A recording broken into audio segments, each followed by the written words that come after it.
अगर इतने सारे रीजन, सिम्टम और ये ऑस्टियोपोरोसिस जैसी बड़े बड़े इश्यूज हैं, तो हम अपनी बोन की स्ट्रेंथ को कैसे मेंटेन करें या कैसे हम इसको प्रॉपर कर सकते हैं। देखिए, नेचुरल तरीके से आपके शरीर की ऑलमोस्ट 100% बीमारियां सॉल्व होती हैं, बशर्ते आप उसको प्रॉपर तरीके से फॉलो करें। आपकी बोन्स के लिए, आपकी हड्डियों के लिए कुछ ऐसे न्यूट्रिएंट जो बहुत ही ज्यादा जरूरी होते हैं, जैसे कैल्शियम जो आपको डेयरी प्रोडक्ट्स में मिलता है, दूध दही वगैरह में मिलता है, विटामिन D3 जो ज्यादातर फिश में पाया जाता है, मैग्नीशियम एक ऐसा न्यूट्रिएंट होता है जो आपको ड्राई फ्रूट्स के अंदर मिलता है जैसे बादाम। पोटेशियम आपकी हड्डियों के लिए बहुत ज्यादा जरूरी है जो कद्दू जैसे सब्जियों में मिलता है। बोरोन एक ऐसा विटामिन है जो आपको एवोकाडो में मिल जाता है, और उसी तरीके से विटामिन K2। ये सारे जो न्यूट्रिएंट्स है, calcium, vitamin D3, magnesium, potassium, boron और विटामिन K2, ये सभी आपकी बोन हेल्थ के लिए बहुत ज्यादा जरूरी होते हैं। इसीलिए ज्यादा से ज्यादा कैल्शियम लेने का ट्राई करें अपनी बॉडी के अंदर। हमेशा एक्टिव रहें, ठीक है। अगर 7 में से 6 दिन आप एक्टिव हैं, 1 दिन आप आराम कर सकते हैं, लेकिन अगर आप 7 के 7 दिन आराम ही कर रहे हैं तो तैयार हो जाइए कि आपको बोन रिलेटेड इश्यूज हो सकते हैं। इसलिए ज्यादा से ज्यादा एक्टिव रहने की कोशिश करिए। बॉडी मूवमेंट होता रहना चाहिए, अपनी बॉडी से जितना हो सके उतना काम लेना चाहिए। विटामिन D कभी नहीं भूलना चाहिए। उसी तरीके से अगर स्मोक, अल्कोहल इनकी हमको आदत पड़ी हुई है तो आपकी स्किन, आपके हेयर, आपकी बॉडी की बहुत सारी डिसीज, आपकी बोन रिलेटेड इश्यूज, ये सारी समस्याएं जो हैं वो एक टाइम के बाद आपको झेलना पड़ सकता है। सो इन चीजों का आपको खास ख्याल रखना है। ऐसे कौन से फूड न्यूट्रिएंट्स हैं या ऐसे कौन से फूड इनटेक है जो अगर हम लेना शुरू करते हैं तो हमारी बोन के लिए अच्छा होता है, हमें अच्छे रिजल्ट्स मिलते हैं। So let me show you. जैसा मैंने आपको कहा, आपकी बोन्स के लिए 2 ही चीजें जरूरी हैं, एक है कैल्शियम और दूसरा है विटामिन D। कैल्शियम किन चीजों से मिलता है? चीज जो रहता है ना, चीज डेयरी प्रोडक्ट्स के अंदर आता है, उस चीज में बहुत सारा कैल्शियम पाया जाता है। हो सके ज्यादा से ज्यादा चीज को अपने फूड में लेने की कोशिश करें। उसी तरीके से जो पत्ता गोभी आता है सब्जियों में, उस पत्ता गोभी में कैल्शियम पाया जाता है, दही के अंदर पाया जाता है, दूध के अंदर पाया जाता है, पालक के अंदर पाया जाता है। सो ये अगर आप वेजिटेरियन हैं आप ये ले सकते हैं। बट अगर आप नॉनवेज प्रेफर करते हैं तो नॉनवेज में फिश बहुत अच्छा सोर्स होता है, मछली, फिश बहुत अच्छा सोर्स होता है, एग, अंडे बहुत अच्छा सोर्स होते हैं। ये वो सोर्स है जो आपको विटामिन D बहुत अच्छे तरीके से आपकी बॉडी में दे सकते हैं। सो वेजिटेरियन हो या नॉन वेजिटेरियन हो, हमारे पास बहुत सारे फूड प्रोडक्ट होते हैं जिनको अगर हम अपने भोजन में शामिल करना शुरू कर दें तो एटलीस्ट हम बोन रिलेटेड प्रॉब्लम से थक सकते हैं।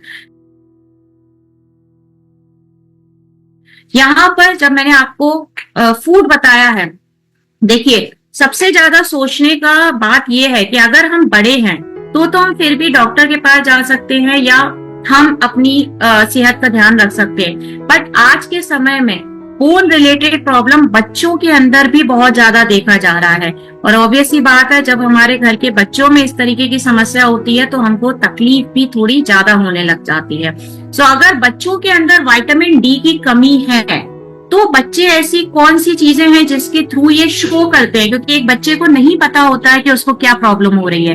तो देखिए, अगर बच्चे के अंदर विटामिन D की प्रॉब्लम आ रही है, वो चिड़चिड़ा सा होने लगता है, उसको हर छोटी बात पर चिड़चिड़ाहट आने लग जाती है, तनाव में रहने लगता है, थोड़ा स्ट्रेस में रहने लगता है, ज्यादा घुलता मिलता नहीं है वो किसी से, खेलना कूदना बंद करता है, डिस्ट्रैक्टेड रहता है, मतलब किसी भी एक चीज पर फोकस नहीं होता है।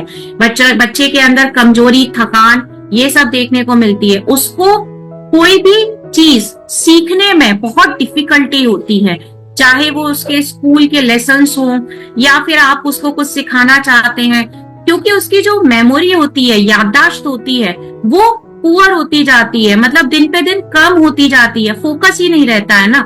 सो विटामिन D की कमी से उसको इस प्रकार की बहुत सारे इश्यूज होते हैं। नाइट पेन होने लगता है, मतलब रात में अक्सर उसको दर्द होता है, बॉडी पेन होने लगता है।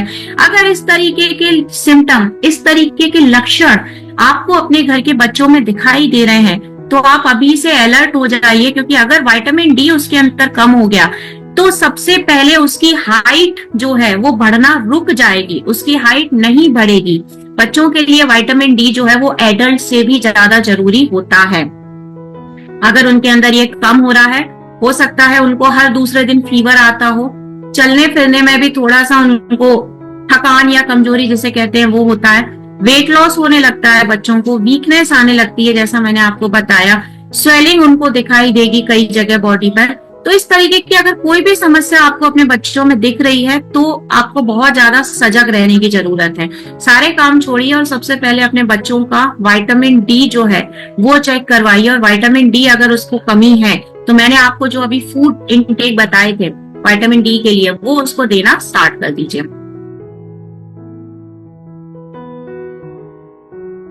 अगर आपको अपने बच्चों की बोन को अच्छा स्ट्रॉन्ग करना है तो कुछ एक्टिविटीज जो है वो आपको बच्चों के लिए स्टार्ट करनी होगी। जैसे ऑब्वियसली बात है, फिजिकल एक्टिविटी स्टार्ट करिए, क्योंकि आज के दौर में आज का सिनेरियो क्या हो गया है बच्चों को लेकर के कि पहले के बच्चे बाहर जाकर आउटडोर गेम्स खेलते थे।